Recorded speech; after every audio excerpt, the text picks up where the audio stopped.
Balik! Content na naman po tayo. Sander Moto, ako po ay nagko-content ng mga may kaugnayan sa motorsiklo at pagmamaneho. Natapos po tayo sa isang content dati tungkol po sa top 10 premium brand na helmet sa buong mundo. Tapos po tayo sa top 5 ko sa listahan. Opinion ko po yon. Top 6 sa listahan ko po. Ay, hindi pala top 6. Pang-5 sa listahan ko dahil 5, 4, 3, 2, 1 ang natitira na lang. Ang pang-5 po sa listahan ko ay yung Beld helmet. Hindi ko po alam kung tama yung pagbigkas ko po doon. But ito pong helmet na to ay 1950s pa po na nilabas. Ang The Beld helmet po ay galing po yan sa isang maikling story ng isang Amerikano at unang nag-appear po yan sa The World Children Made. Around 1950s, we love to ride. So yun nga po yung nakalagay po dun sa philosophy po nila. At patuloy pa silang nag-create ng mga magagandang klase at may mga safety features ng mga helmet. Ine-emphasize po ng helmet brand na to ang durability at repairability ng produkto po nila. Isa pa po sa pinagmamalaki ng helmet brand na to, meron po silang long-lasting performance at nag-o-offer po sila ng repair services para po sa kanilang mga customer. Higop muna tayo ng kape. At para naman po sa helmet type, produkto na binebenta po nila, ang ski na helmet, meron po silang pang motor. Siyempre, meron po silang pang scooter at meron din po silang pang bisikleta. At ang kanilang helmet po ay approved na yan. Updated ECE 22.06. At syempre, punta po tayo sa presyo. Magkano nga ba ang standard price range ng helmet brand na to? 31,000. Pagdating naman sa mid-range is around 40,000 pesos at yung pinaka-premium around 75,000 pesos. At wag na natin patagalin pa. Pang-apat po sa aking listahan, Ruby motorcycle brand na helmet. Ang ganda po nito.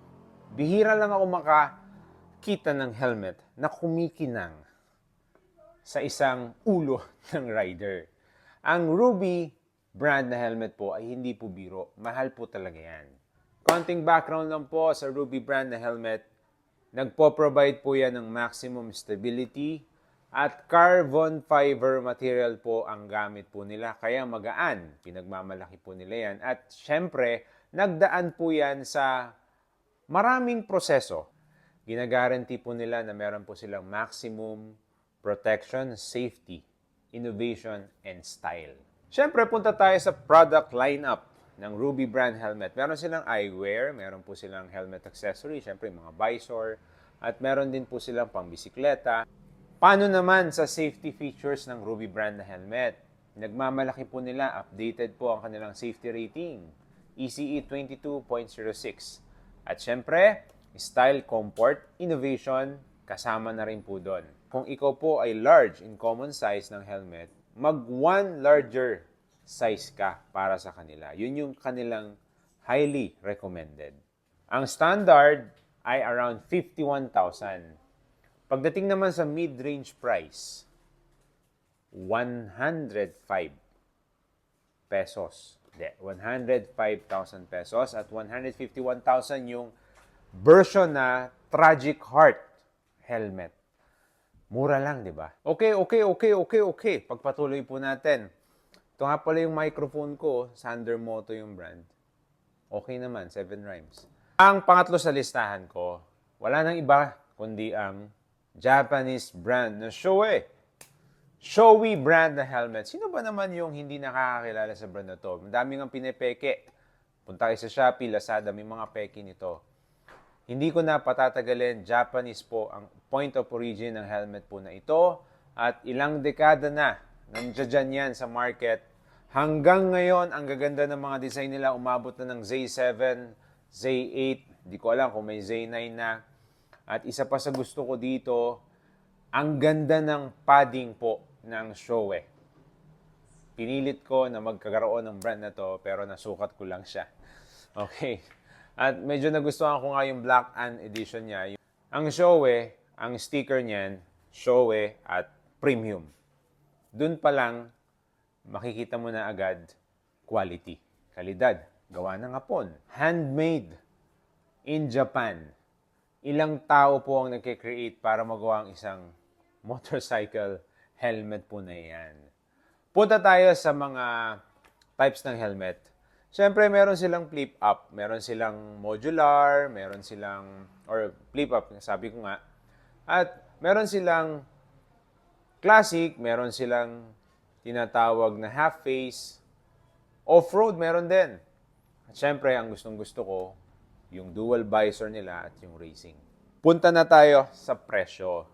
May makukuha ka sa bansa po natin na Shoei brand na discounted around 19,000 pesos, mga naka-sale, no? Pero kung hindi sale yan, mga 30,000 yan. Meron ka rin makukuha mga 38 mid-range. Tapos yung mga Marquez na racing, around 65,000 pesos. Depende pa yan sa mga graphics, no? Design ng helmet. Siyempre, the more na mas kilalang rider yung nakatatak dyan, may mga brands po yan, mas mahal po yan, siyempre. Lalo na yung may mga oil brands, no? Ito na. Number 2, AGB. Sino pa ba? 70 years na po yan. Nasa ating mga market all over the world, siyempre. Yan po ay kilalang kilala sa mga racing design na helmet. Ang ganda po talaga niyan, no? Lalo na yung Pista GP, pag sinuot mo, kahit ang bike mo ay small bike, sinuot mo yan, rubbernecking. Mapapalingon ka talaga dyan, no? So ngayon, balik po tayo. Konting history lang po. Sabi nga ng AGB, sila po ang simbolo ng safety and innovation sa buong mundo. Ang bigat, di ba? Ang mission nga po ng AGB, according sa kanila, dapat standout sila. Aerodynamic, comfort, safety, and style. Halos lahat na meron na, di ba? Punta na tayo sa product lineup ng brand po na ito, AGB. Meron silang binebenta mga apparels na ngayon. Natatak, AGB, syempre. At meron din po silang mga helmet accessory. At of course, meron silang helmet. Ito ang maganda sa AGB brand. Bukod sa updated na yung ECE 22.06, DOT meron po silang safety in shape. Aerodynamic design. Parang Sonic in character, talagang kapansin-pansin yung shape po ng AGB. Yung Pista GP, isang example.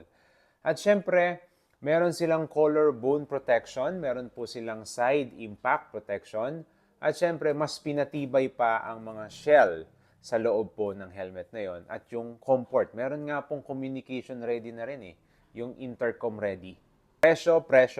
Magkano? Discounted price, makakabili ka ng K1, 12,000 pesos. Dito po sa atin. Makakabili ka naman around 40,000, yung mga mid-range niya. Yung mahal, nakita ko ay yung Pista GP Pantera version, around 115,000 pesos. I'm not sure today kung mas may mataas pa doon. Ang number 1 sa listahan ko po, wag na nating patagalin. Siyempre, wala nang iba. Ang Japanese brand na tinatawag po na Arai helmet. Comfort siya. Nakita ko rin sa iba, komportable talaga. Padding, accessory, madali lang eh. No? Tsaka, siyempre, Arai ka talaga sa presyo. May kamahalan kahit yung mga standard version po niya. Wala na po ako masyadong sasabihin. Safety, number 1 sa listahan ko, Arai talaga. No? Yung shell niya, unique, hindi masyadong malaki, maliit lang. Fit sa atin, ng mga Filipino rider. At syempre po, madali lang po yung mga parts, accessories po niyan. No? Yung pads po niyan, may mabibili po kayo online and overseas. Madali lang umorder, lalo na yung mga kakilala po na nasa Japan. Isa lang naman ang gusto po ng Arai brand, no? Make Arai helmet better. To be the number 1 brand helmet sa buong mundo. Kasi ang top priority po nila, safety. Punta tayo agad sa product lineup. may binebenta po silang apparel, mayroon po silang binebentang helmet accessory, helmet bags, and of course, motorcycle helmet. At ang mga types ng helmet na meron sa Aray, may pang off-road, meron po silang adventure, flip-up, meron din po silang tinatawag na half-face or three-quarter, meron din silang pang-trial. Ano po ang unique sa helmet brand na to? Bukod sa 22.06 na updated yung ECE nila, meron pa yung third party na pumasa sa safety rating at meron silang BAS o stands for Variable Access System. Safety features po yon. And meron pa po silang mga iba pang features kagaya po nito, dry cool na inner pads. Meron po silang impact resistant na mga outer shell. At syempre po, meron po silang tinatawag na Pro Shades. Ito yung visor, bibili ka ng half visor, pwede mong itaas at baba kung nasisinagan ka ng araw. Eye protection po yun.